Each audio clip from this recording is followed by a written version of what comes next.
of the United States of America, and to the republic for which it stands, one nation, under God, indivisible, with liberty and justice for all.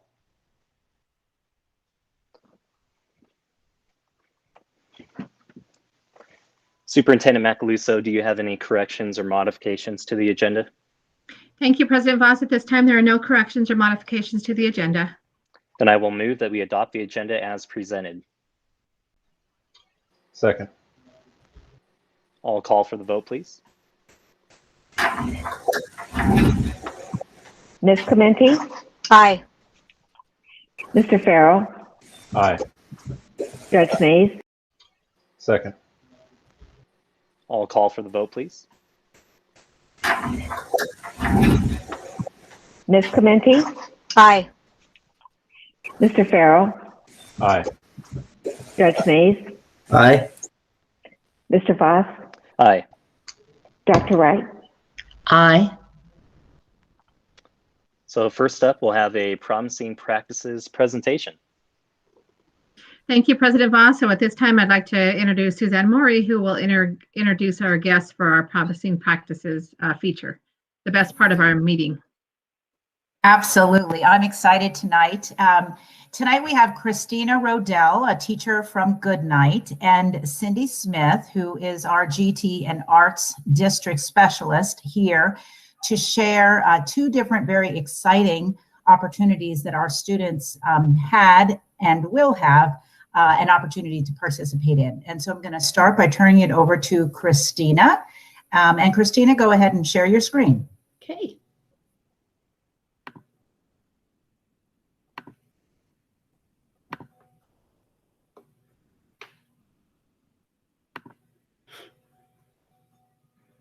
And we can see it. Looks great.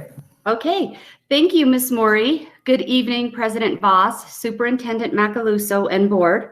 I am Ms. Rodell, science teacher at Goodnight, and am also responsible for coordinating this year's regional STEM fair. The 2021 STEM fair presented many challenges to students and staff with the transition to the digital platform.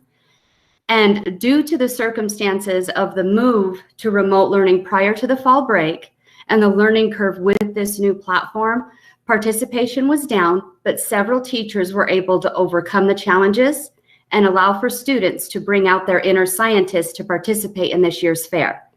The opportunity was presented to all middle and high school students with work submitted from Goodnight, PSAS Fulton Heights, Roncalli, and Heaton.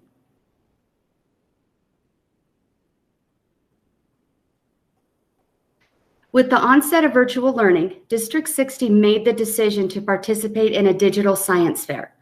The process involved allowing individual schools to use their own digital models, such as a PowerPoint or a Google slide presentation, and then in turn transfer the advancing projects to the ZFairs platform. The use of this platform has been funded by the Colorado Science and Engineering Fair. ZFairs provides a complete online contest, exhibit, and fair management system for education-based contests. Their tools are being used across the United States and globally. These tools reduce the workload and stress, believe me, for administrators, directors, judges, teachers, and students. In addition to conducting the experiments and building engineering prototypes, our scholars also had to learn to effectively navigate their way through this digital world. 37 District 60 scholars placed in the regionals competition, with 17 of them moving on to the state competition. I was excited to see students exploring a wide range of topics. And just to give you a brief taste of these range of topics, I'm going to highlight 5 projects.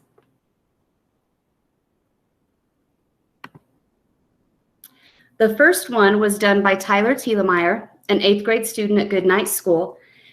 He actually built 3 airplanes, placed weight in 3 different parts of that airplane to see if it affected the flight in any way. And he was one that did advance to the state competition. Willow Stevenson, an 8th grade student at PSAS Fulton Heights, tested harmful algal blooms and set up a prototype to prevent the nutrient pollution for runoff from fertilizers as an irrigation system. It was a pretty incredible project. Maya Abeda and Ava Andrada from Heaton Middle School tested what types of food affect our body, primarily our heart rates. They monitored heart rates over a certain period of time before and after eating specific foods. Charlie Martinez, 7th grader at Goodnight School, tested the absorption of UV radiation in certain colors of clothing and also compared it to specific retail chains and the colors that they sell during certain seasons. And then Serenity Davalos, an 8th grade student at Goodnight, tested contaminants in bottled water as well as river water, which included anything from nitrates to bacteria.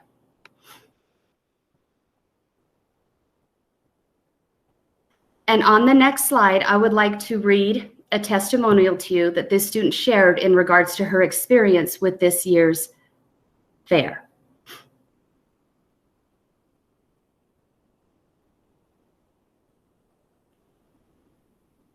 My name is Serenity Davalos, and I am excited to share my experience with this year's STEM fair. It was different than what we were used to because everything was done online, but it was actually a lot easier and projects were completed more quickly due to the digital opportunity. But we did have a good guide throughout the entire process. I will say that one of the hardest things was the registration, but we eventually figured it out and overcame that problem. It was fun, and I enjoyed it a lot. I just can't wait to get back to the normalcy of putting together huge boards and being able to work as a team. I did enjoy this experience.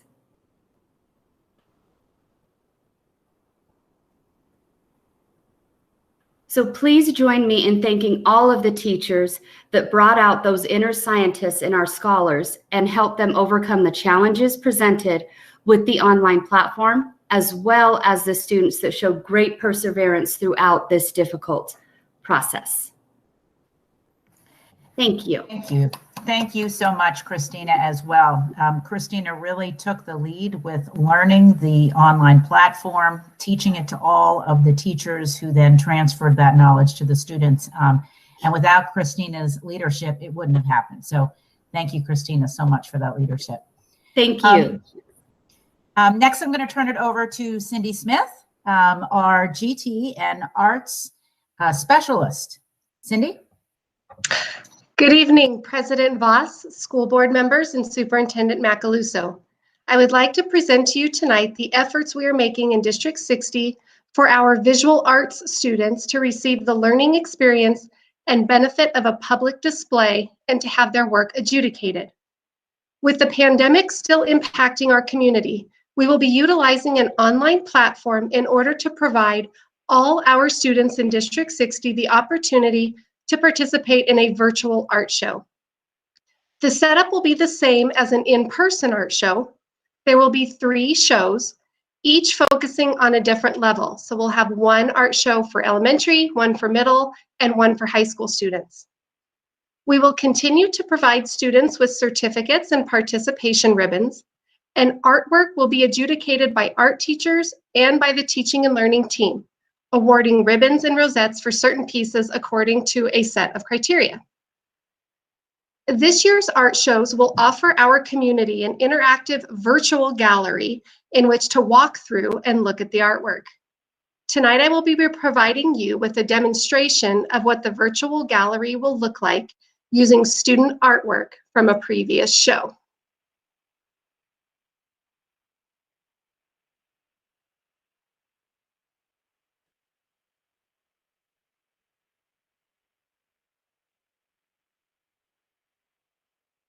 And please let me know when it comes up on the screen. We can see it. Great.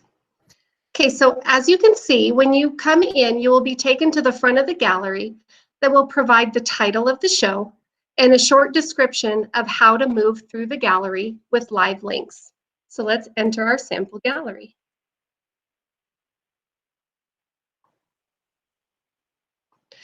The first wall that viewers will be taken to is a list of all of the schools that participate.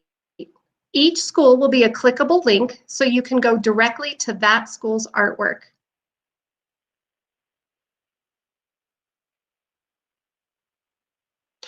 Art will be posted, and the student's first name, last initial, and grade level will be listed under each artwork. You can learn more about a specific piece of art and expand it by clicking on the art. So for example, you may recognize this piece of art as one of our works hanging in the boardroom currently. Each piece of art will include the title of the piece, the medium, the grade, and the school the student attends, as well as an artist statement. And an artist statement is a written description of the piece and intends to explain, justify, extend, and/or contextualize the work for the audience. As I mentioned earlier, we will have 3 different virtual shows. The elementary art show will be open beginning Monday, April 26th. The middle school art show will be open beginning Monday, May 3rd. And the high school art show will be open beginning Monday, May 10th. Links to enter the art show will be promoted on school and district websites, our social media pages, and our new mobile app. Thank you for allowing me to present this opportunity to you this evening. And again, I really wanted to thank you so much, Cindy. Again, it was your leadership and inspiration that allowed this opportunity for our students. So thank you so much. And now I'm going to turn it back to you, President Voss. I just want to go around and see if there's any questions or comments. Dr. Wright? First of all, I want to say it's very impressive. Christina, Cindy, congratulations. I'm so proud of all our students, our teachers, and thank you so much for your effort. I think it's wonderful with the arts that we're able to continue and the visual arts performance. So thank you. The question I have is concerning the performing arts. I'm so grateful we can still use the virtual platform for the visual arts. And I know that the Pueblo History Museum did a multi-platform where they had some in person, some virtual. What plans do we have for the performing arts? Thank you. So, Dr. Wright, we're going to continue to monitor the COVID situation in our community to see what activities we can open up in terms of in-person. And we're also exploring how we can do virtual performances and get that recorded and streamed. So we're kind of working on both pieces there. So we'll keep you posted in terms of what we finally come up with. I thank you so much, because I think that what I've seen in this period of time is the creativity and the brilliance of our tech people at D60. I've been amazed at what we've been able to do. So I look forward to what we can do also with performing arts. So thank you, Superintendent. Yeah, I just want to express my thanks to Christina and to Cindy for your leadership. Thank you for going above and beyond for our kids. And thank you for the innovation to ensure that our kids could still participate in these important activities. So thank you again for your work. Sorry, I jumped in there, Mr. Voss. It's all right. Judge Mays? D60 rocks the state. Woohoo! Mr. Farrell? I want to echo what we've heard already. Thank you, Ms. Smith, Ms. Rodell, for finding ways to still have these student experiences that are such an important part of education. I'm excited to see the virtual art show, and I hope, like Ms. Smith mentioned, they're going to be promoted on social media and the websites, and I hope that people take advantage of that and see some of the great creativity that comes from our students. Ms. Clementi? Ditto to what everybody else has said. Thank you. It takes work even to find the software to make those kinds of things work, and both those two presentation tools, that software, seemed really pretty cool. So thanks for the all it takes to make this happen. And I would just say there's one thing I really do miss is being able to be there at events like this and walk through and see the incredible work of our students, and just be blown away to see what our students are accomplishing. So I just want to say thank you as well to our staff and our teachers who are showing the leadership to make these things possible still. I'm glad our students still have the ability to access that. So thank you so much. We'll move now to 4.0 Gifts to Schools. Superintendent Macaluso.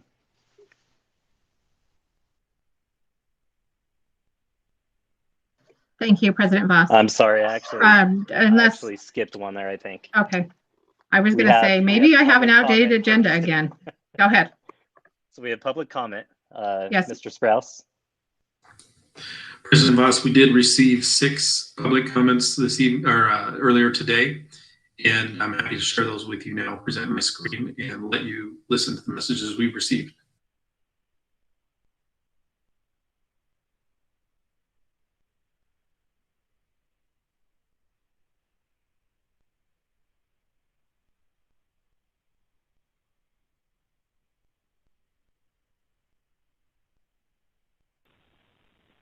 Hi, my name is Jessica Lanham. Email address is lanham, LANHAM .jess@gmail.com. Just calling as a D60 parent, not necessarily on behalf of anyone, but I have sent a few emails to all of you guys regarding using the school facilities for swim team. I did get a response back from Mrs. Macaluso, which I very much appreciate. Just hoping that we can keep a conversation going about the swim team being able to use the facilities, age group or club swim team, considering we're kind of in a unique situation and we don't have gyms and churches and other places that are able to let us use their facilities like all of these other club teams are being able to do. We basically have the schools, and that is it, to use a pool. So we've been out for a year now. We are losing a lot of our top swimmers to Springs teams. A lot of them have already gone there. A lot of them are saying that they're staying there because they're just getting more support from that area. They have been using their high school pools all along and keeping things very safe. And at this point, with the high school swimmers swimming, I'm just not getting a good understanding of why we wouldn't be able to use it for a club team as well. It seems to be able to be being run safely. So I just would like to keep the conversation going and keep it open. And I'm not sure where we are as far as using facilities. So I would love to hear back from someone if there is more conversation about this. Again, lanham.jess@gmail.com. Thank you. Thank you, Jessica.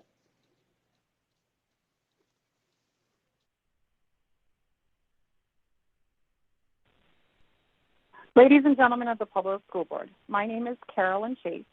I have two students at Pueblo Centennial High School. My email address is carrie.c.1978@outlook.com. This isn't High School Musical, this isn't Pitch Perfect, and this isn't Drumline. These are just a few of the statements that the fine arts students and faculty have heard over the years. They've been made to feel that their programs and passions are simply accessories for other activities at the school. Marching band exists simply to excite the crowds during football games. Choir exists only to sing the national anthem before school board meetings. Drama programs exist to provide entertainment during prep assemblies. It is time that type of mentality stops now. Fine arts students have been at the short end of the stick from the school district for some time now, from lack of funding and budgets to lack of support. Not every student is an athlete, and not every student is a fine arts student either. I am asking you to reconsider the treatment of all programs that students participate in. Budget, practice space, equipment, support, and most recently the lifting of COVID restrictions for performances and activities are just a few examples of the unequal treatment that programs in Pueblo City schools receive. Please stop looking at our fine arts programs as fancy accessories that can be used to provide entertainment in our school district as needed. Please look at the Fine Arts program as groups of hardworking students who spend hours upon hours learning music, learning choreography, working to improve their skills, working to perform and speak in front of groups, and learning to work as a team. They need funding and support just like all of the athletes do. Please encourage organizations to support one another. After all, this isn't Friday Night Lights. Thank you. Thank you, Carolyn.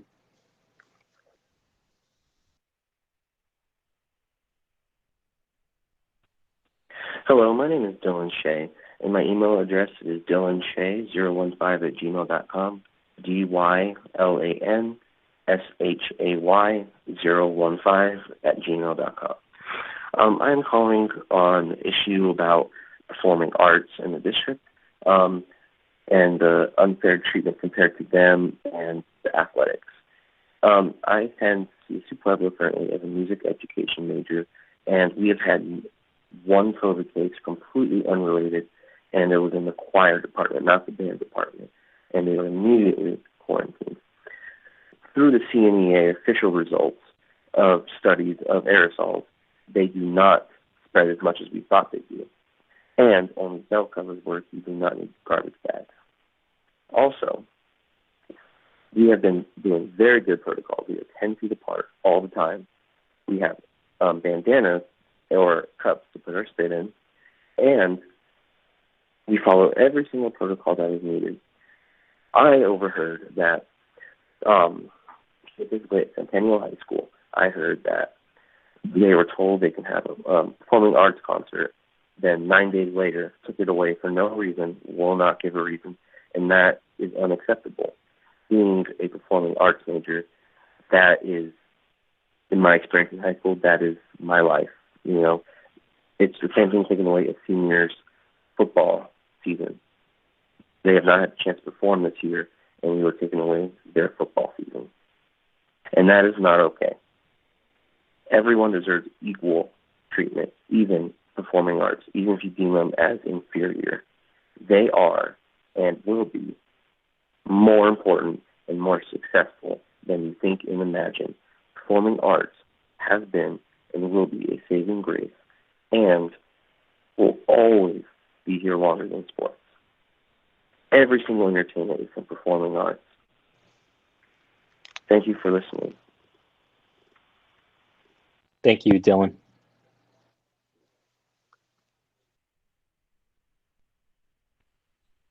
Good afternoon.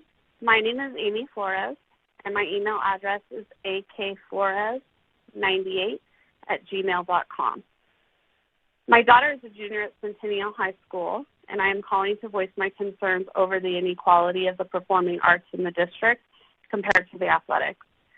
While I do appreciate the safety and concerns during the unprecedented times, we have been able to find a way to allow athletics to happen in close proximity of each other and with and without masks and with spectators. It's time for the performing arts community to have the same opportunity. These kids are good kids. They're passionate. They contribute to their schools, to their district, to their community. And they deserve to see that they too are valued within those communities, and within their district and within their schools, and that they're worthy of the same rights and consideration that their peers have been given. Thank you. Thank you, Amy.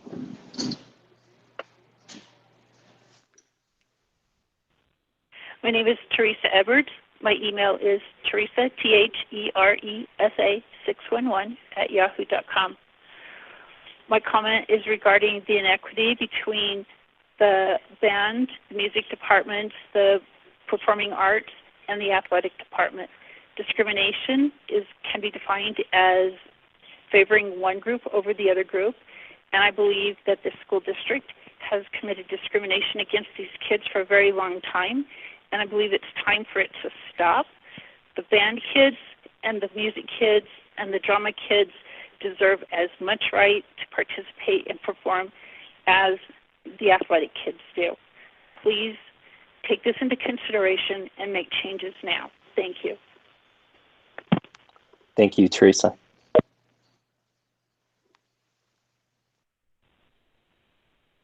Hi, this is Justina Carter, JUSTINA C-A-R-T-E-R, Justina.Carter@PuebloCitySchools.us.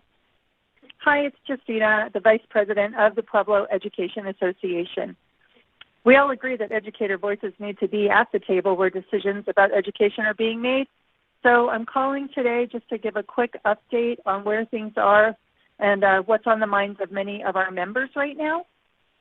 Our union is concerned about the district considering outsourcing cafeteria workers.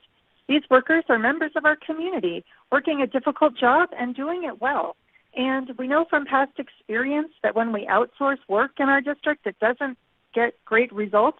And so we are really in support of the cafeteria workers, and we'll try to help them remain district employees. Next, we want to thank you for supporting that resolution to suspend state testing for our students this year. We know that the tests do nothing to improve teaching and learning, and it's just about comparing students to one another, schools to one another. And so we really appreciate your position on this, and we absolutely agree.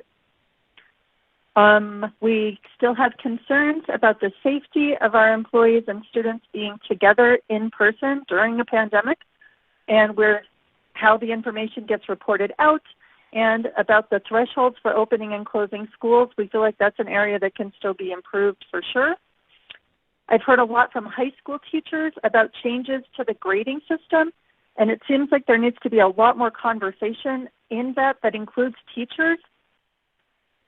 We continue to be pretty overwhelmed with work. You've probably seen the state survey that shows that about 40% of educators are considering leaving the profession. And so I think that our ability to collaborate with one another in order to support our teachers is more important than ever. And finally, I would urge caution when we're trying to plan more and more opportunities for kids to be in school and teachers to be teaching on Fridays and over the summer to make up for our so-called lost learning. I think that everyone has been working really hard, and some time off really might be the best thing. So I want to thank you for your work, and I hope everyone is safe. Thanks. Thank you, Justina. Okay, now we'll move to 4.0, Gifts to Schools. Superintendent Macaluso. Thank you, President Voss. At this time, I'd ask the Board of Education to consider approving the following gifts to Pueblo School District 60 in the amount of $11,000. The first gift is from TR Toppers Incorporated, donated $5,000 to Pueblo East High School for 2 Greg and Gretchen Rhodes scholarships in the amount of $2,500 each. The second gift is for Pueblo Central High School Foundation, donated $6,000 to Pueblo Central High School for their Wall of Achievement remodel. And I will move that we approve and accept the gifts to schools as presented in tonight's board materials. Second. All call the vote, please.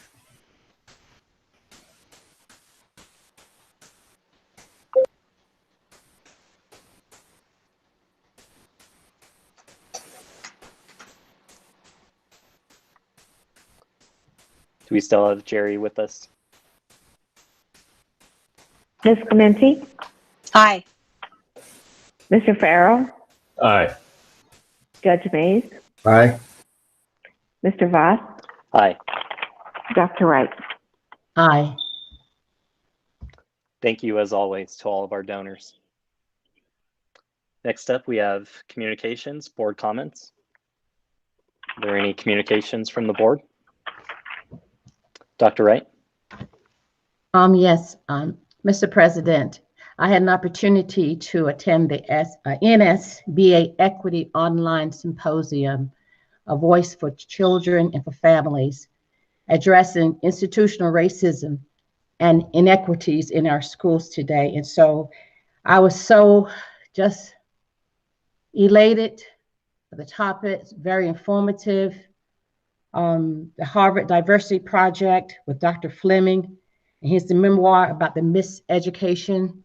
I just think we're on the right track here at District 60, looking at our equity policy. So I commend my board members and our superintendent, and that we are being proactive and to look at our policies, because as they stated, we are the policy makers.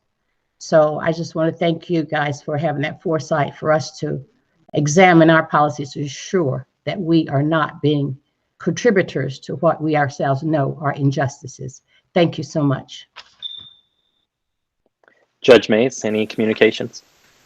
I have a couple of questions, and this is for Superintendent Macaluso, I suppose. During the public comments, there was a statement made about something that was planned at Centennial High School and then was withdrawn.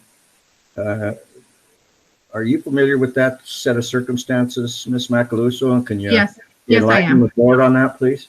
Sure. So a communication email was sent out inadvertently without the approval of a supervisor or without the knowledge of district staff knowledge.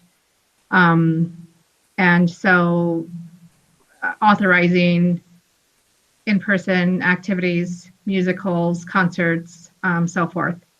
And so then that communication was retracted because that was not considered or approved.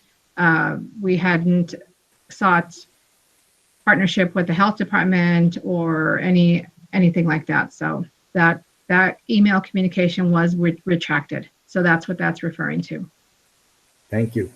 The second question I have is there was also a statement made concerning the grading system in high schools, I think it is. And are you aware of those concerns? I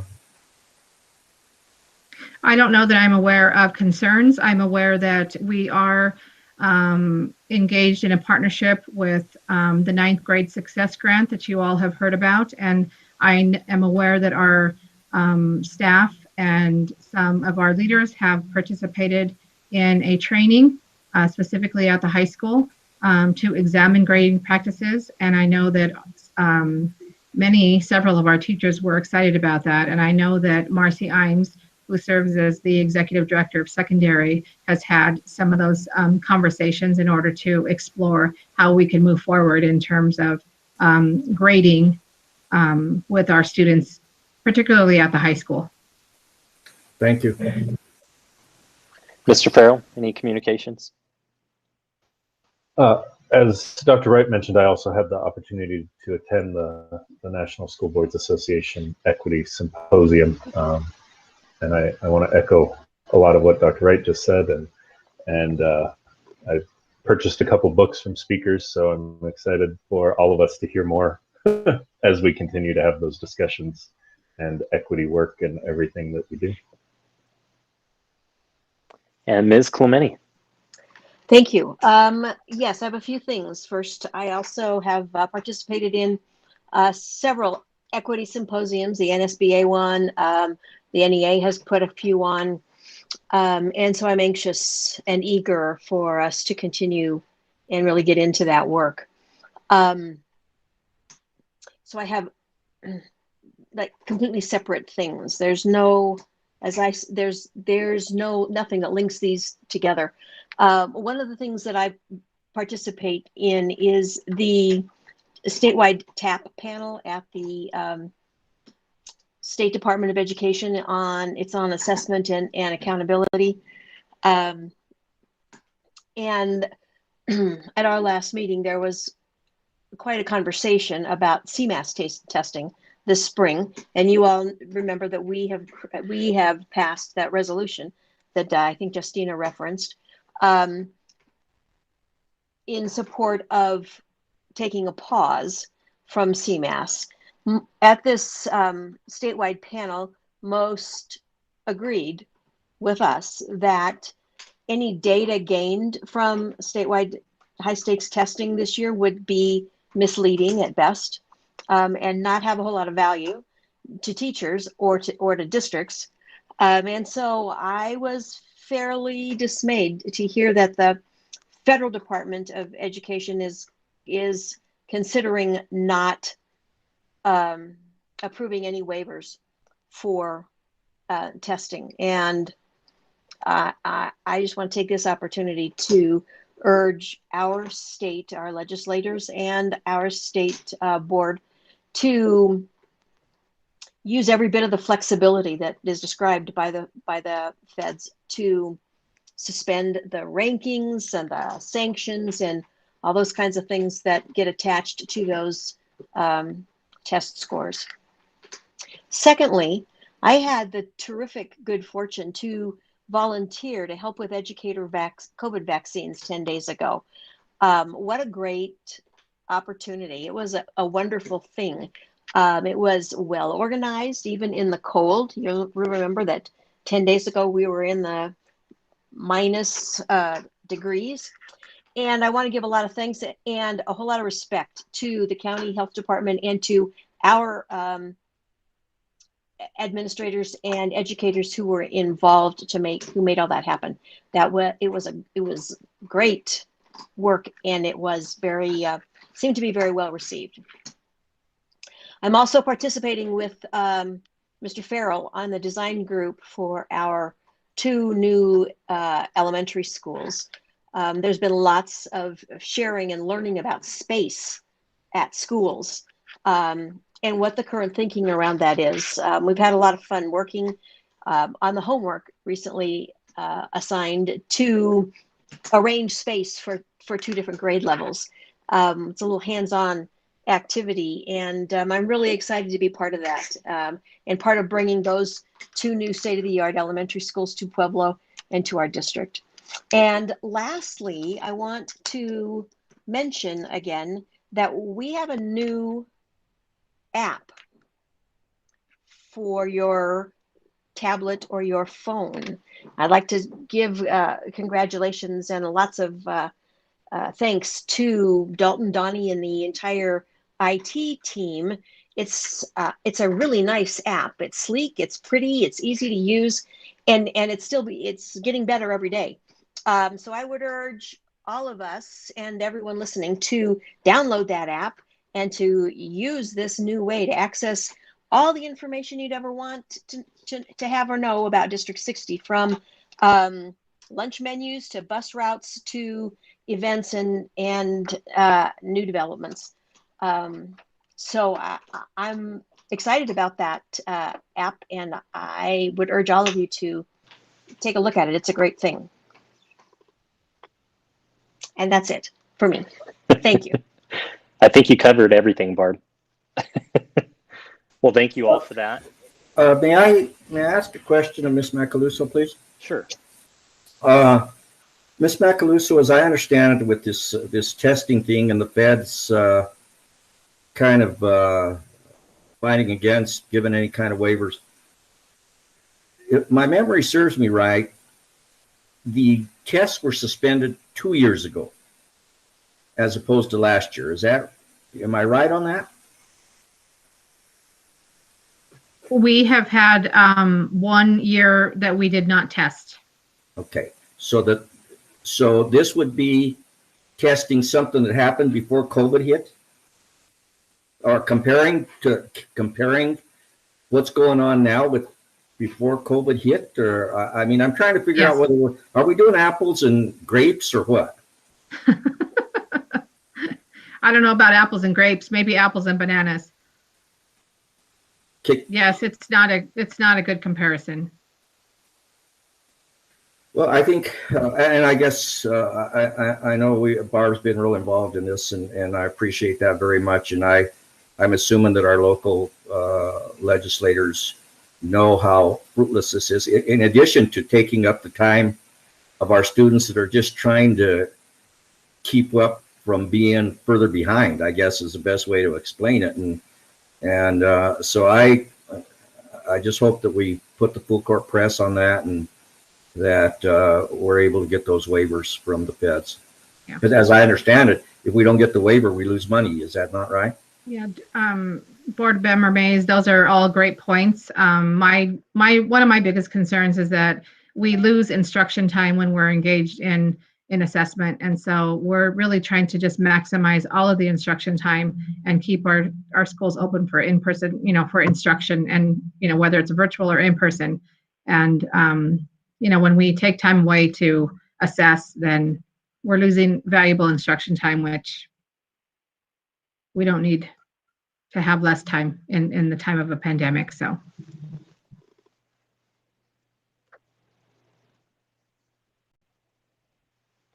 Okay, with that, we'll move to 8.0 special resolutions. And we have one proclamation for tonight. Ms. Clementi. Thank you. Let me call it up on my computer. This is a proclamation as regarding National Career and Technical Education Month. Whereas let me start that over again. Whereas career and technical education offers students the opportunity to gain the academic, technical, and employability skills necessary for true career readiness. And whereas students in career and technical education programs participate in authentic, meaningful experiences that improve the quality of their education and increase their engagement and achievement. And whereas career and technical education provides students with career exploration opportunities earlier in their educational experience, which enables them to make informed and beneficial decisions about their academic coursework and to pursue established programs of study and career pathways.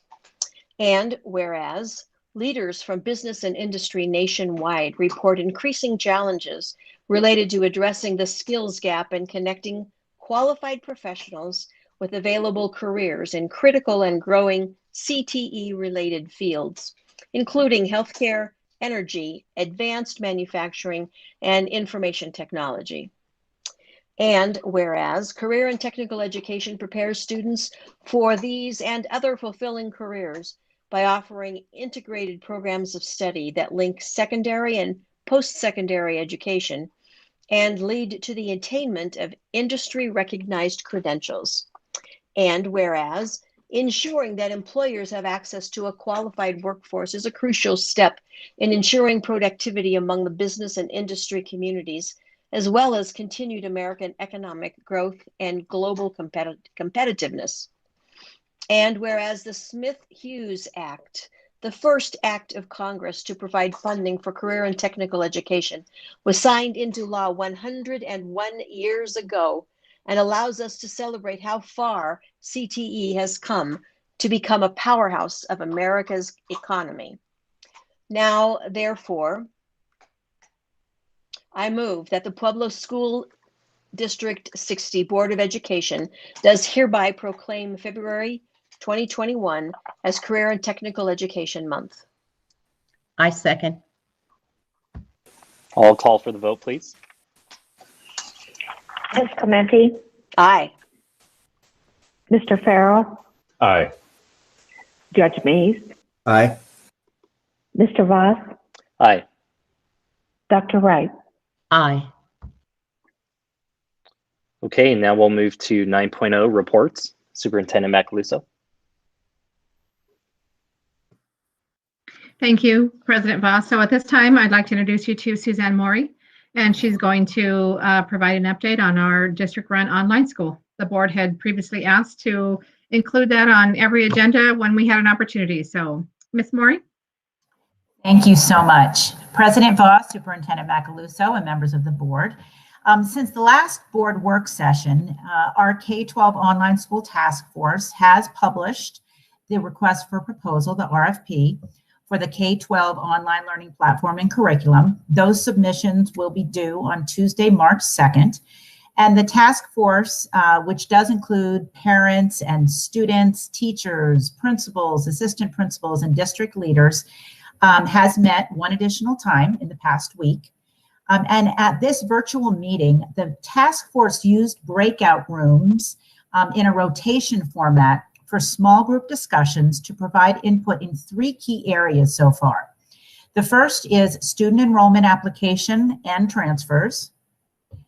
The second area was the student experience. And the last area was the teacher experience. And I thought you might find it interesting to hear some of the questions that were discussed. And so input was collected around some of these questions. What should the school application process look like? How and when should a student be able to transfer into the school? or transfer back to a traditional school? Is there a need for an early parent interest survey? And if so, when should this go out and what should it include? What do we want the student experience to look like in order to ensure that students receive the support needed to be successful? What suggestions did they have regarding building strong relationships between teachers and students and establishing a strong school culture in the K-12 online school? And the last question was, what should the expectations of teachers and administrators be around progress monitoring of students? So we're in the process of consolidating and synthesizing the input, and we're going to share that back first and for the first time with the task force at our next meeting. And then this information is what we're going to use to draft a school design document, which we'll share with the board in an upcoming meeting. Also at last week's meeting, we spent quite a bit of time clarifying the difference between Dutch Clark Digital and the new proposed K-12 online school. There were many questions about that. And so I thought it might be helpful tonight to share some of that clarification with you as well. So Dutch Clark Digital at Paragon is a high school alternative education campus, or an AEC. So the majority of the students who want to enroll in an AEC need to meet certain at-risk factors. And Dutch Clark serves as a safety net, if you will, for D60 students at the high school level, in that it includes 5th, 6th, and 7th year seniors. Dutch Clark has a relatively small student enrollment as compared to a traditional school. And so it's really able to entirely customize the learning environment and the learning approach in an individualized way for students. So that ranges fully from students who are in person in a classroom sitting at a desk fully for all of their instruction, to a blended learning and model when some instruction is in person each week and some is online, to a fully online learning model. So it's very customized for their students. The proposed K-12 online school will diversify the portfolio and our school options here in D60 for all of our students, K-12, not just those who would meet AEC guidelines. And it's important to note that other Colorado school districts have multiple online schools as well as ACs within a single district. So having Dutch Clark and D60's new K-12 online school will really complement each other because they'll serve different student populations and offer different online learning environments and approaches. Another thing worth noting is, especially now that all of our students have their own technology device, we can anticipate that all of our schools will be utilizing some sort of a blended learning opportunity within their classrooms and schools moving forward. So the daily use of technology is here to stay in all our classrooms, not just in the new K-12 online school. So as I mentioned before, our plan is to incorporate the input from the online school task force into a school design document. We'll share that with the board, and then we'll publish it to the community. It was very clear at our last meeting that the task force felt that sharing an overall school design really needed to be done as soon as possible. So that's our focus at this time. Our next meeting is scheduled for Tuesday, March 2nd. And that concludes my report at this time. Thank you, Ms. Maury. Dr. Wright, do you have any questions? I do not. Thank you, Ms. Maury, for the update. Appreciate it. Judge Mays? I am the board representative on the task force. Let me say that the 2 meetings we've had were just top quality meetings. Everybody was prepared to work. The questions that were asked, Ms. Maury mentioned the breakout groups or something, and you folks know how adept or inadept I am at technology. Even I couldn't get lost. They made sure that I was where I was supposed to be at all times. So I really appreciate that. But the discussion has all been positive. It's not been about, can we pull this off? We're going to pull this off. We've got a lot of work to do. I would add that one of the really bright spots of our last meeting was input from one of the students at Dutch Clark, who really had some valuable information to share with us, particularly as he was talking about going from middle school to the high school level in terms of online learning and that sort of thing. And his mother was a great participant as well, and we're going to continue to have that. But I am just super impressed. I think I told Superintendent Macaluso is you know you have a good meeting when you go, geez, it's 2 hours already up, because there's no fooling around. There's it's business, professional, and people are having fun with it at the same time. So, Ms. Morey, thanks for your leadership on this, and I look forward to our next. We're going to have a great product when this thing is done. I will guarantee you that. Mr. Farrell?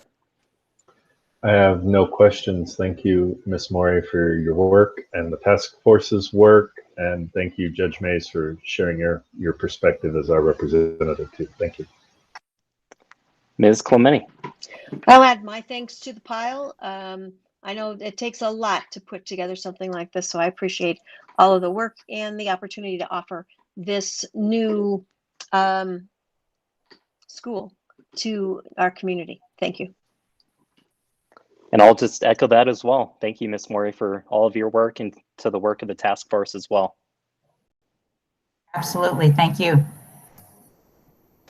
So we'll move now to our next report, guaranteed maximum price proposal. Thank you, President Voss. At this time, I'd like to introduce Mr. Dave Horner and Bob Lawson.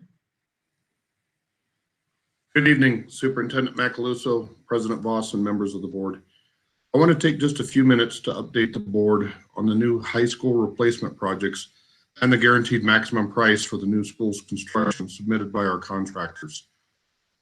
At the board work session earlier this month, we provided the board with a recap of the design progress over the past year. Tonight, we are here to update the board on the actual cost for those construction projects. As I had previously reported, G. Johnson and H.W. Houston Construction provided the district and design team with pricing models and construction guidance throughout the design phase to ensure that the projects would be completed within our requirements. We also reported on some of the features added into the new schools, such as expanded student capacity, an auxiliary gymnasium, and an auditorium that were incorporated into the design of the new schools. As a result of their bidding process, the contractors have informed us that they have achieved approximately 60% Southern Colorado contractor participation, and specifically an approximate 45% local Pueblo contractor involvement in the projects. 80% of the Pueblo contractors that did bid on these projects were accepted by G. Johnson and H.W. Houston to complete the buildings.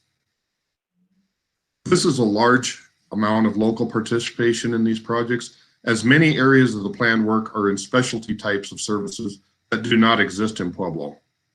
And with that, at this time, I would like to introduce Adam Fernan of G. Johnson and Luis Nazario with H.W. Houston to help describe their GMP development and the bidding process they utilized.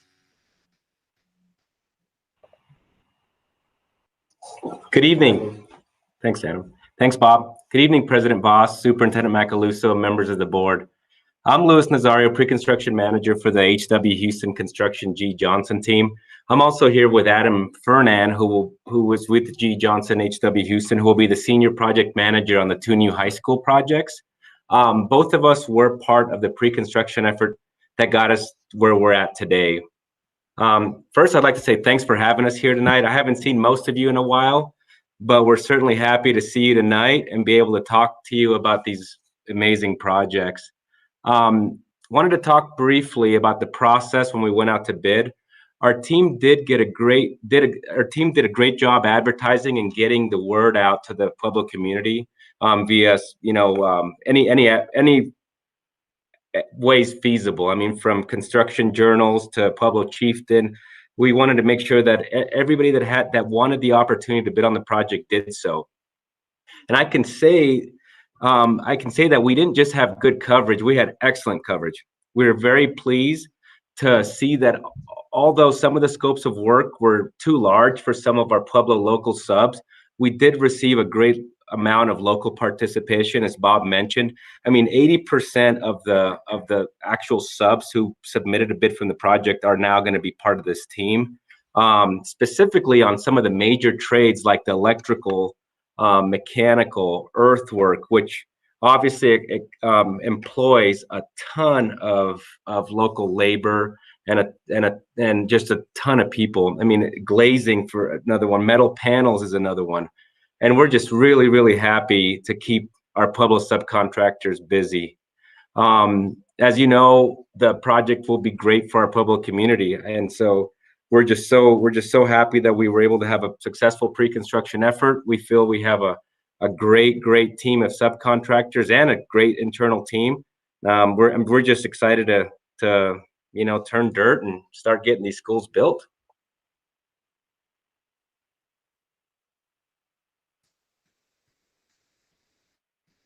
Tonight, we are presenting the Guaranteed Maximum Price, or GMP, for the construction of the new Centennial and East High Schools.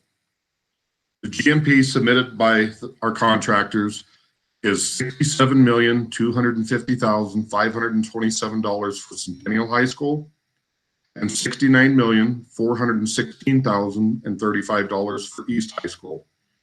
In addition to the contractor's GMP, additional funds will be required to pay for all the other related items such as permitting, utility requirements, furnishings, equipment, etc. And these other expenditures are not included in that GMP amount.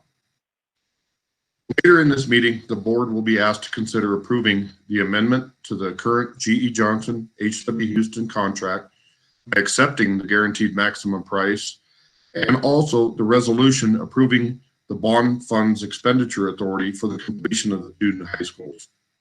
And with that, I'll now turn this over to our CFO, Dave Horner, for the financial details. Good evening. To go along with what Bob has said, in our original bond language, we had part of what the voters approved was and construction and equipping two new high schools for Centennial East High School and East High School with expanded career and technical education program space, modern classrooms, and expanded access to new technology and computers. We really feel that we have done that.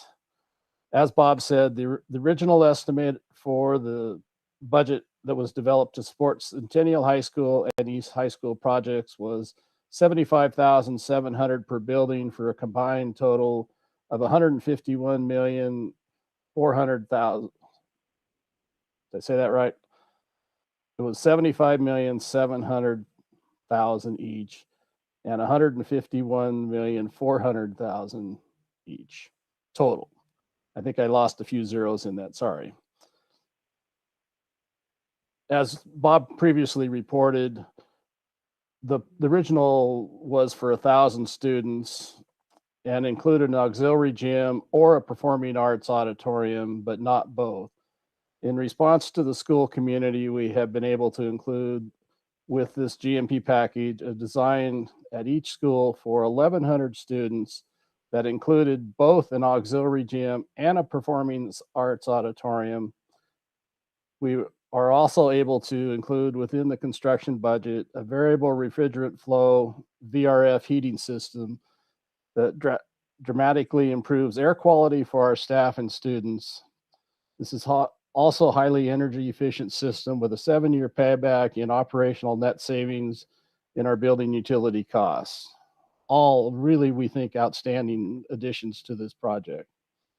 With all these upgrades and additions, in conjunction with the approval of the GMP for the project, we need to allocate $9,178,285 in additional funds from bond proceeds and premiums to increase our original combined budget of $151,400,000 for the two high school projects to a total allocation of $160,578,285 for the combined projects.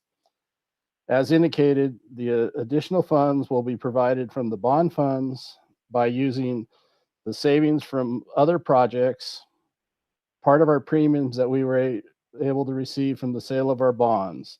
It is important to note that this does not affect any of our other projects within the bonds.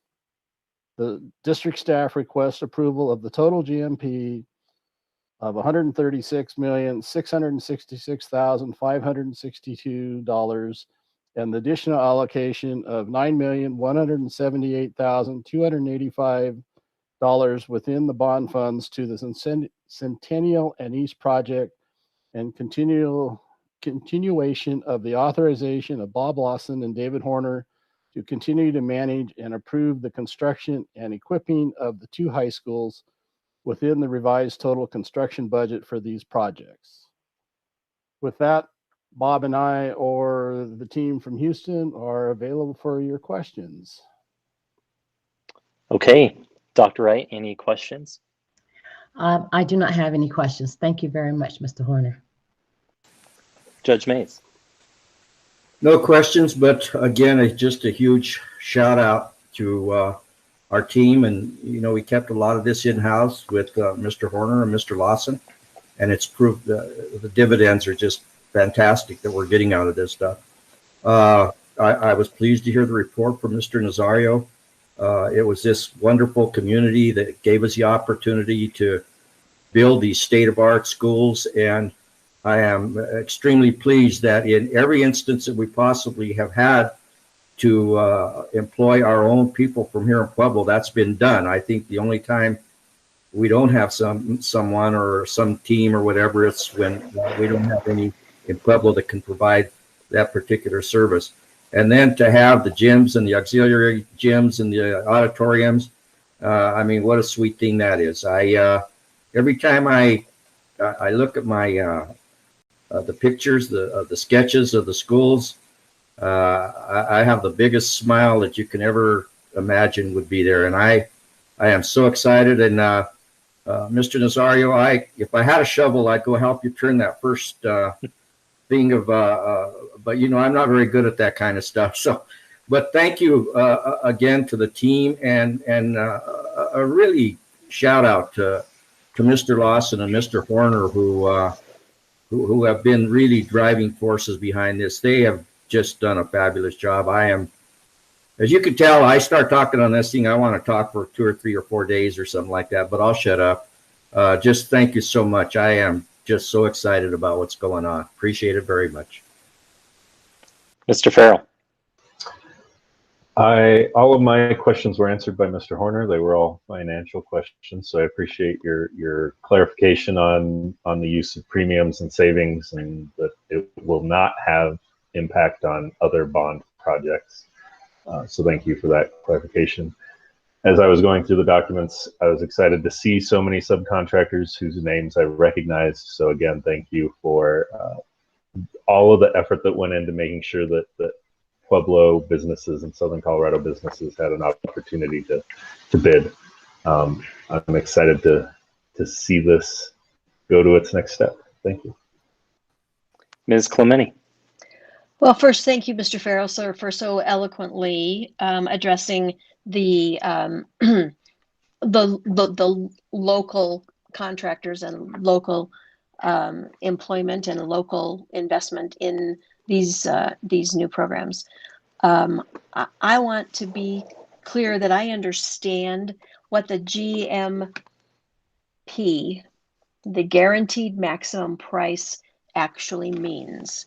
I think it means that the price for building these buildings will not be higher than this, no matter what happens, provided, of course, except when we change the rules. We say we want a 2-story building instead of a 1 or whatever. We're not making those kinds of changes, but am I in the ballpark with that for the guaranteed maximum price? Yes, Board Member Clementi, that is accurate. The guaranteed maximum is the figure that the contractors are assuming risk to build these buildings for that dollar amount. The only time we would be seeing changes in that cost are owner initiated or unforeseen circumstances, typically is what you are. Great, thank you. And I do notice that the fixtures and furniture stuff is outside of that. and we're dealing with that, I think, in the consent agenda. So great. Thanks for doing this in this way. I think it makes a whole lot of sense and alleviates a whole lot of worry about cost overruns. So I'm thrilled to hear this, and thank you all very much. And no other questions for me. So thank you all for all of your work.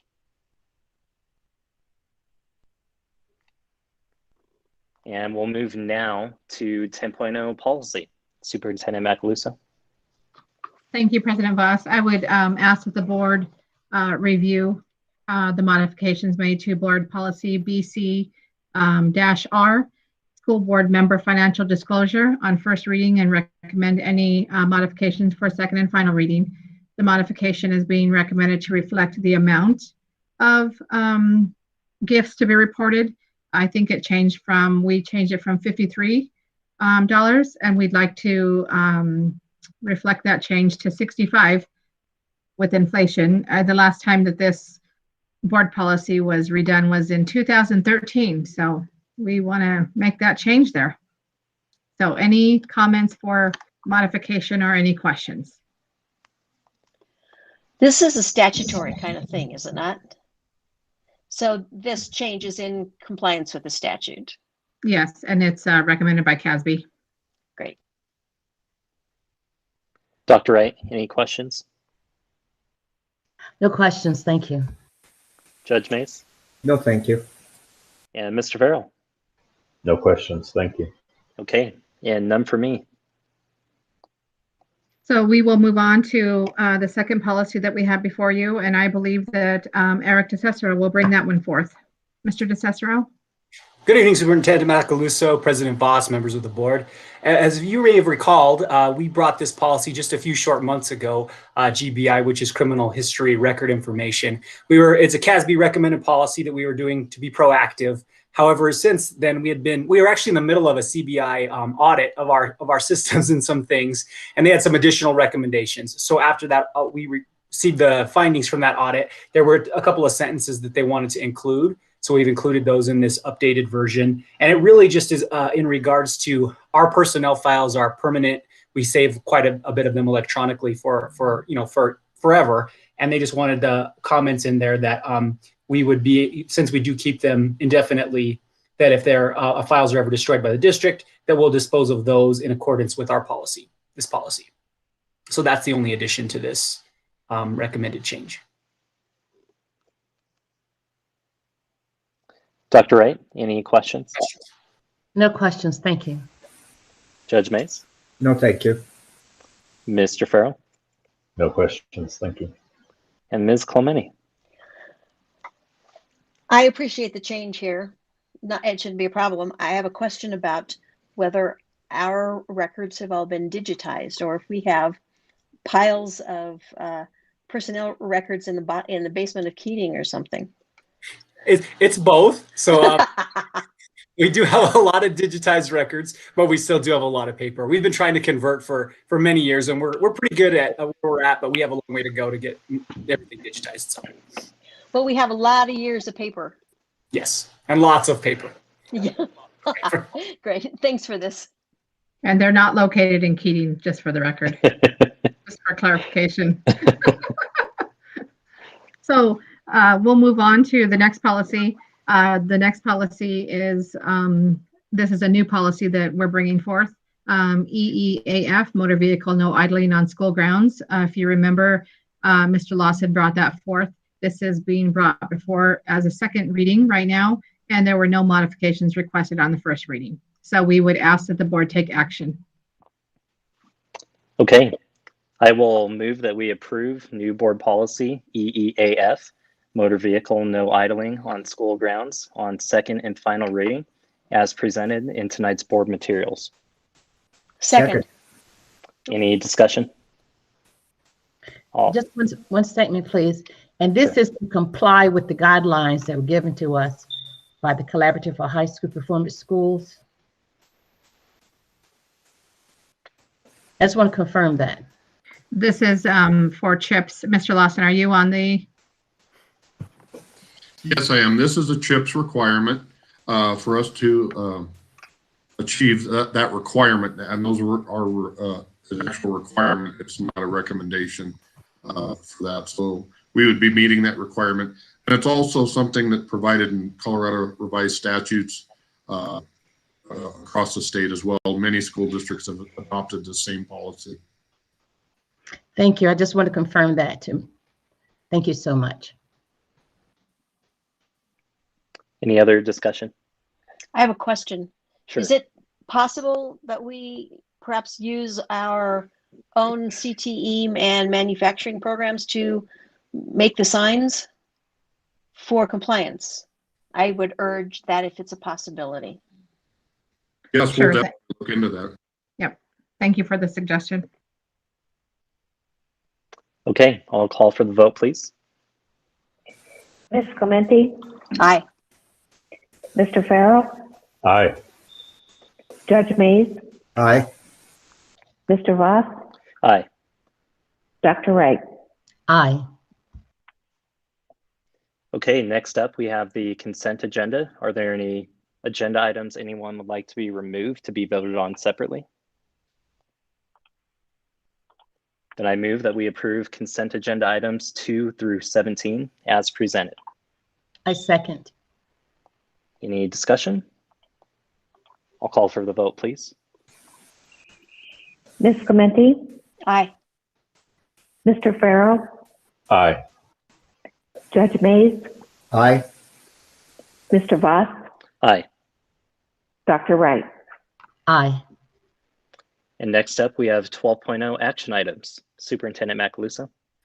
Thank you. So this is the resolution which would essentially approve the guaranteed maximum price amendment to the agreement and authorizing the allocation of the 2020 bond proceeds and premium to the new Centennial and East High School building projects.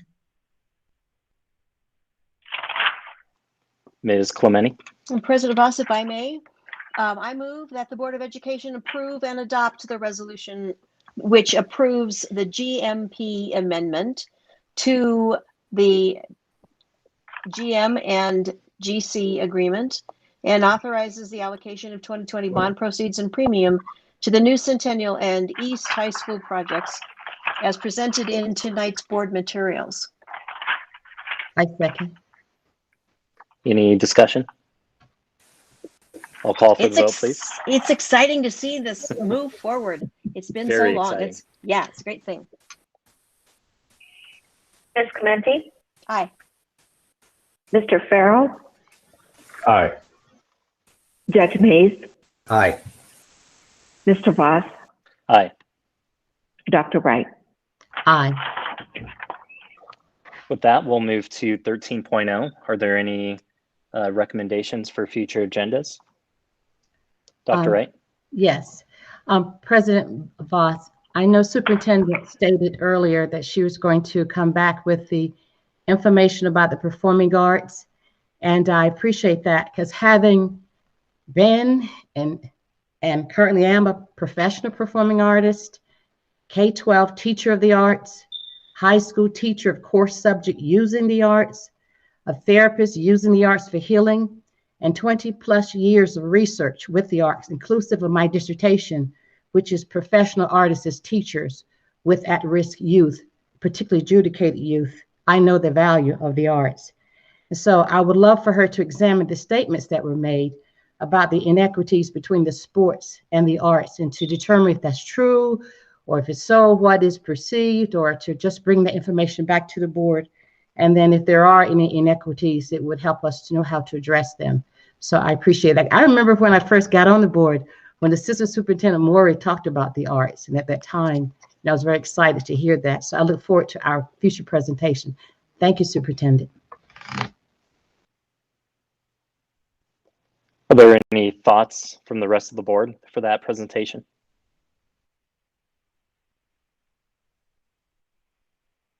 Okay, any other future agenda items? So just to get clarification around that report in terms of equality, inequality, and inequity, two different things in my mind. One is dealing with the same treatment. Obviously, our athletics are in session.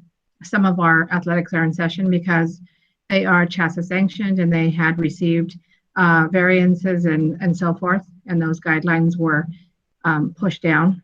And so just need a little bit of clarification in regard to what specifically you want in that report. We are continuing to monitor the transmission of COVID in our community. Anytime that we have more in-person gatherings, we increase our risk of transmitting COVID. And so we have opened our schools with limited and no in-person gatherings, even to include school meetings, teacher meetings, that sort of thing. And that's really the reason behind no in-person large group gatherings. So I guess just a little more clarification. We will continue to monitor to see if we can open up for any activities, but the more that we open up, we run the risk of not being able to keep our schools open for in-person learning. Every day we have COVID meetings that we require our students to quarantine. For an example, last week, South High School, we had to shut the school to in-person learning for 1 week because of our inability to cover staff absences due to quarantines. So it's really a matter of, the direction that this board wants to go in regard to keeping our schools open for in-person learning or engaging in more and more activities that we know will transmit additional COVID and exposure.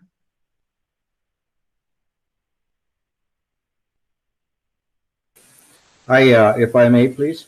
Sure. I don't want us to get into a discussion about whether this activity is more important than this activity. They're all important. Everything that our students do is important. Every opportunity for them to participate in a well thought out and beneficial education plan is important. And so to that extent, I would encourage that we take a close look at what some of these folks advocating for opening up performing arts have to say. I know that in one of the emails that we got from one of the professors, I believe she's at Centennial High School, actually presented a plan of some sort, which I think is very helpful in terms of next steps of trying to figure it out.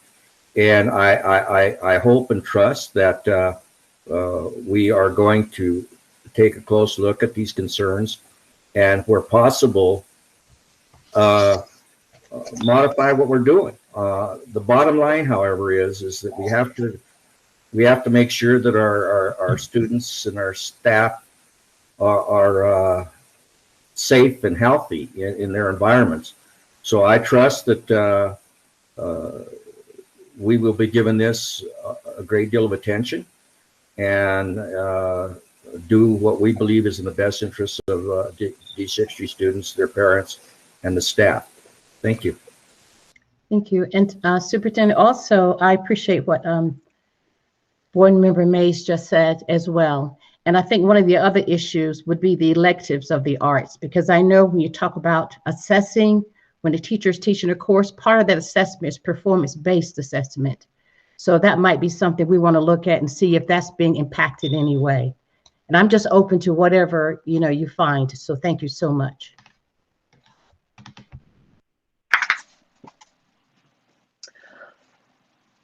If I may, I kind of like to see this as an ongoing study and look at things. One of the pieces, I don't know if we read or it was someone that I spoke with, mentioned that we don't have a signing day for students who get performing arts scholarships like we do for athletics, and perhaps just those kinds of things to bring a spotlight and focus. Because honestly, while I know we have many students who go on and are successful in athletics at the college level, I know that we have an astounding number of District 60 graduates who are working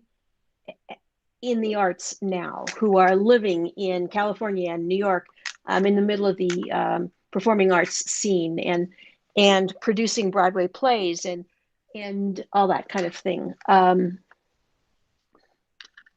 So if we can add this to the equity lens that we've spoken about, perhaps this can help us, because as I have often said, we know that music in particular is the one thing that impacts brain development immensely, and that translates to academic achievement. So if we could look at this as an ongoing project, do what we can, as Judge Mays suggested, Superintendent Macaluso, as we look at the spring, do what we can to keep everyone safe, and make whatever opportunities we can available to our performing arts students, and then look at this as ongoing as we move into the next year as a focus and a way to bring students and everyone else kind of back into the fold in our new normal, which we hope will be functional in the fall. Thank you. Thank you, Board Member Clementi. We will definitely continue to monitor. We will continue to study. We will engage our partners at the health department to continue to inform us and guide us. In addition, we're also going to be looking at, we have been receiving several requests from students and parents in regard to increasing time or number of kids to attend in person, opening up our schools for more in-person learning, particularly at the middle school, because they're in the hybrid model. It's a little bit more difficult at the high school level just because of the various courses and so forth. But middle school, we're looking at trying to increase now that the transmission rate is continuing to stay low in our community. And so that's really right now at the forefront. And so we're also studying that piece to see if we can do anything in regard to fourth quarter in bringing more kids back, or at least our current in-person students back 4 days a week as opposed to 2 days a week at the middle school level.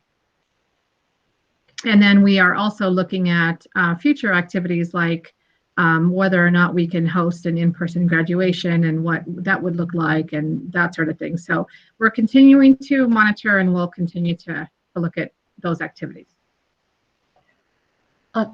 Mr. President, I have a question for Superintendent. Sure. Superintendent, you may have said it in previous meetings. I may have missed it. So when there is snow day, are we in school virtually totally? The days that we have had a snow day, they are doing asynchronous learning, and it is considered a remote learning day. So it is a virtual learning day. Thank you. I appreciate that. And I just want to add one thing too, along the lines of Ms. Clementi's thoughts.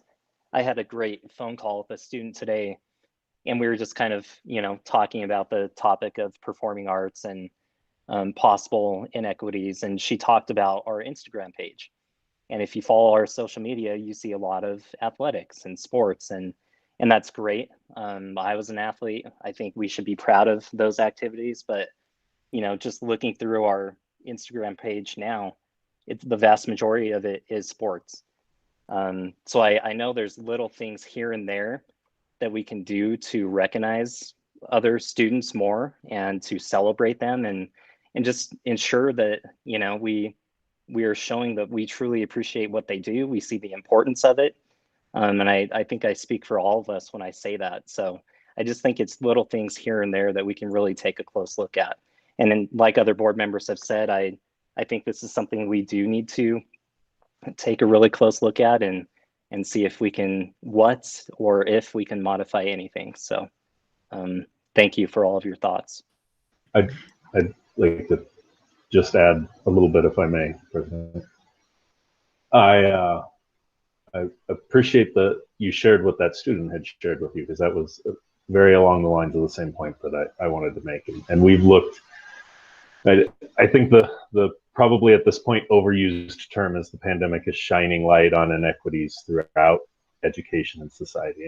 And to me, I go and I look, you mentioned the Instagram page, the student mentioned the Instagram page. I go and look at the Facebook, it's the same thing right now because sports are happening. It's all sports pictures. And it would be wonderful if there were ways that we could safely promote the students that are engaged in other activities as well. I think it was Judge Mays that mentioned maybe it was Ms. Clementi, the signing days for athletics. Those get a lot of coverage on our social media.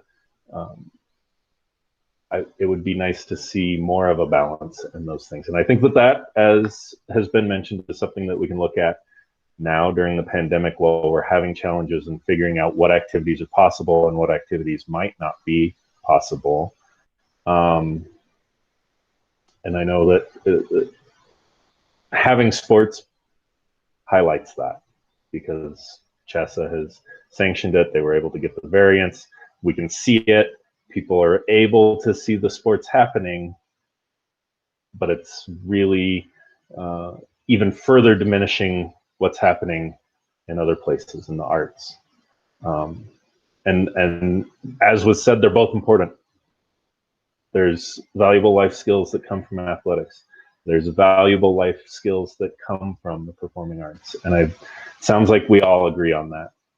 And I'm excited that we can move forward and maybe find ways to continue to highlight and promote some of the other things in music and performing arts that are happening within our district.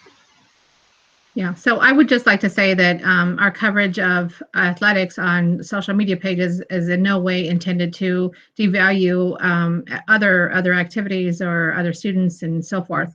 Like Mr. Farrell said, it's what is happening, it's what is on the schedule, and that sort of thing. So it's easier to cover. If you are also following our social media pages, that there has been a concerted effort to get more and more stories out there, all kinds of varied stories.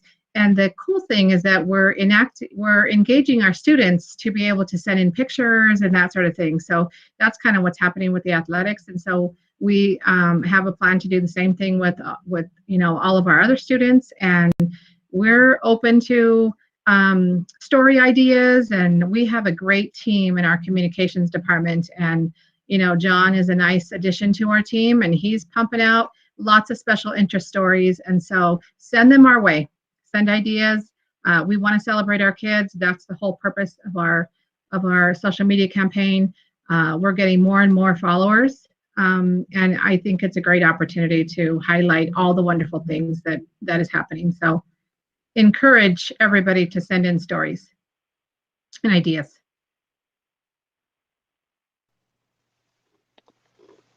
Superintendent Macaluso, do you have the clarification you need? Do you need more information? I think what I could do is bring back updates in regard to where we are with the study or consideration and that sort of thing. Would that suffice? I'm not sure necessarily about a report, because I don't know what the topic of the report would be, but I can certainly continue to provide updates on the study and the consideration as we move forth.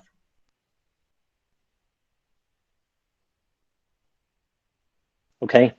Any other future agenda items? All right.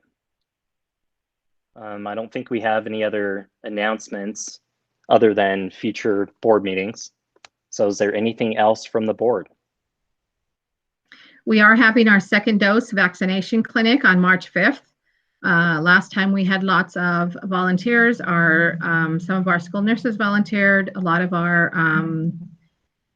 staff and administrators, and I even board member Clementi was a volunteer, so that's much appreciated. And we're looking forward to our second dose on March 5th. So people should be receiving communication in that regard. Great. That's great news. Anything else from the board? Okay, then at 7:31 p.m. we are adjourned. Thank you, everyone. Thank you. Thank you. Have a great evening, everybody. You too.